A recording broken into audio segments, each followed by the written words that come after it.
Welcome to the Red Dirt Road podcast. Marshall Farnsworth here with Kelsey Moman. Is that how you say your name? Yeah, it is.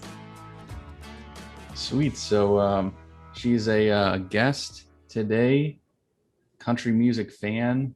There's a lot of country artists that you wrote down. Do you want to just say something about yourself and about the kind of music that you're into?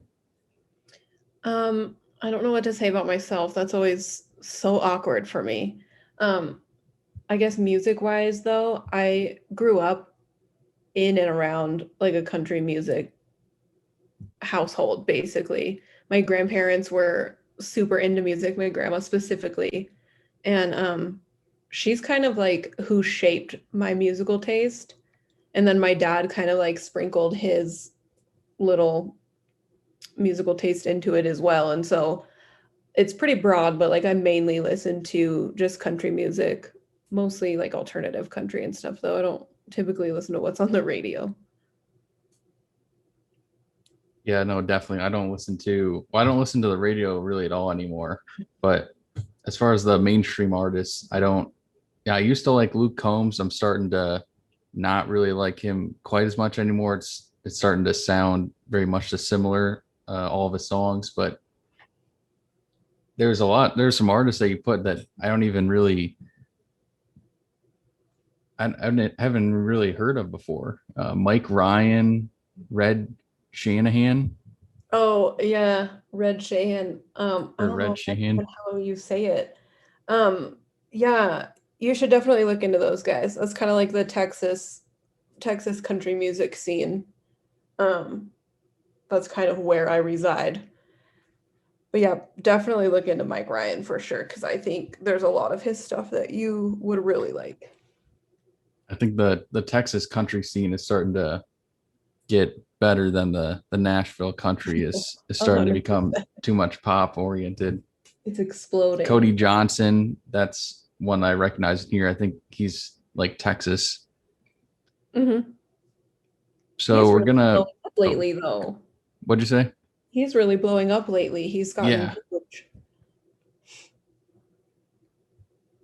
So this song, Hard Workin Man, we're gonna get into. It's the first song off this album, Hard Workin Man. Briefly, we don't really do like a album preview, but I'm gonna kind of.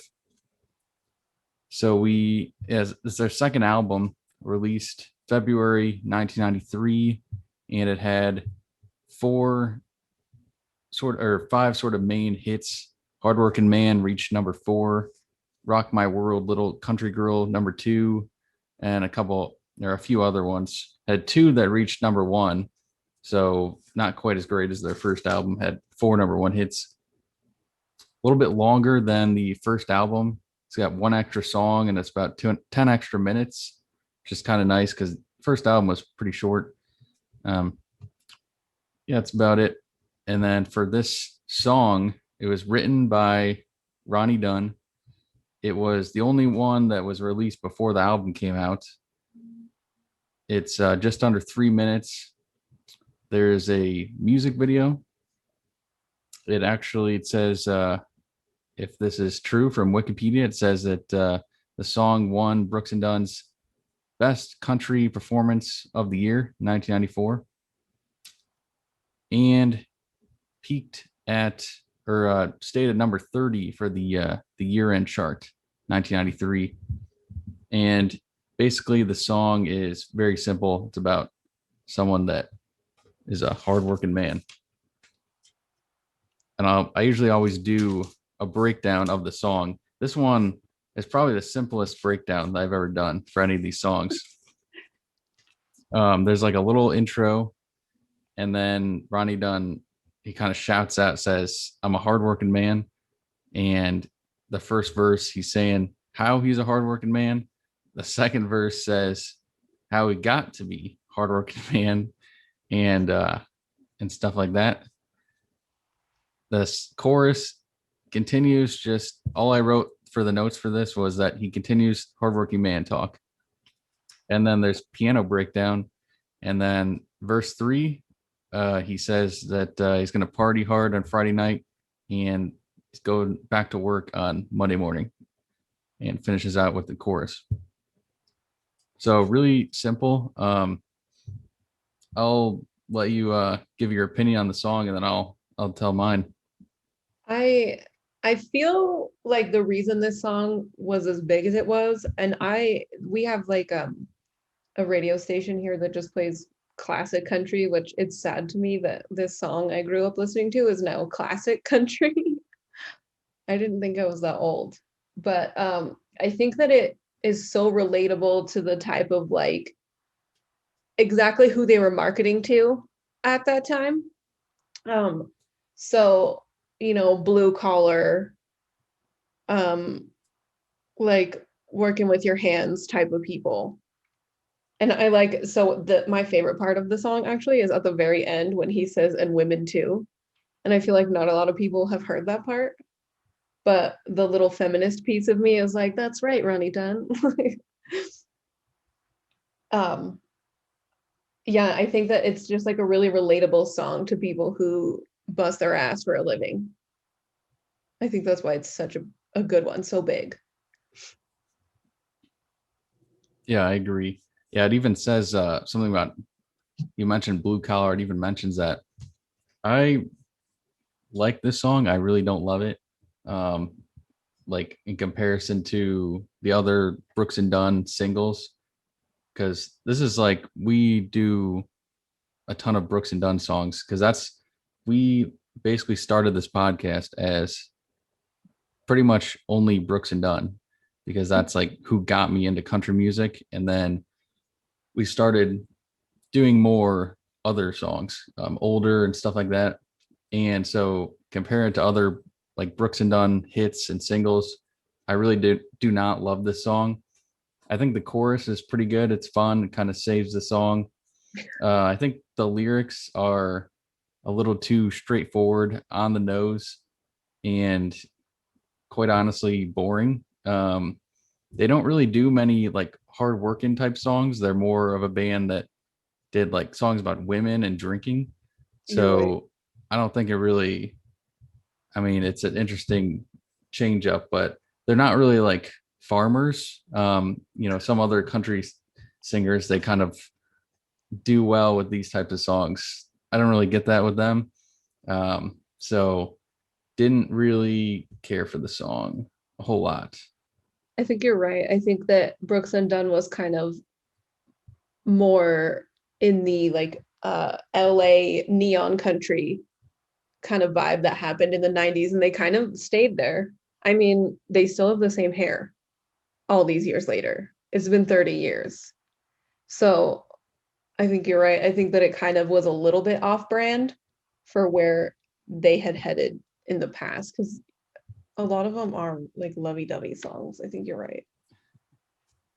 Yeah, they pretty much do have the same hair. I think Ronnie Dunn's hair is starting to I maybe think it's fall out a little bit. thinning out a little.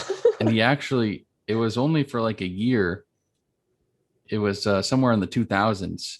I Uh-huh. don't know if you remember, he had some blonde hair. It was very Oh, strange. oh It was no.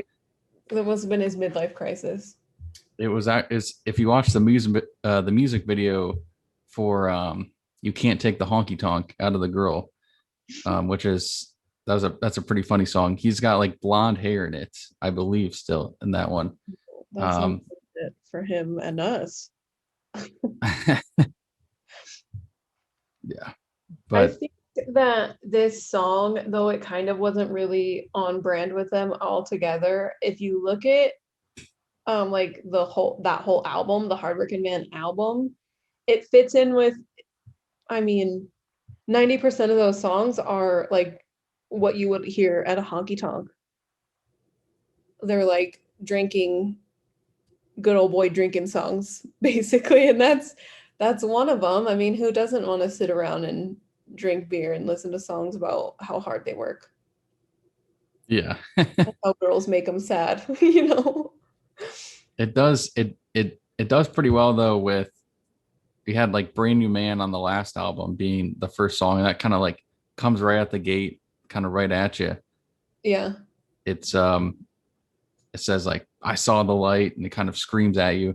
This one kind of does the same thing. It kind of does Um, set the tone for the whole album, doesn't it? It's like the first thing I can imagine in 1993 buying a CD and like throwing it in the CD player at home, and the first thing you hear is like, "I'm a hardworking man." That's gonna get some people pumped up. yeah.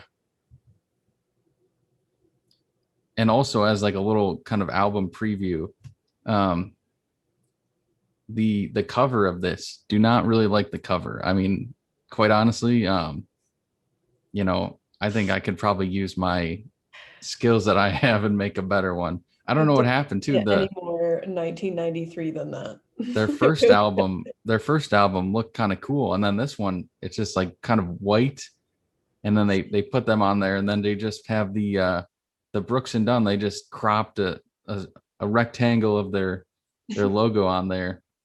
So that goes downhill for me.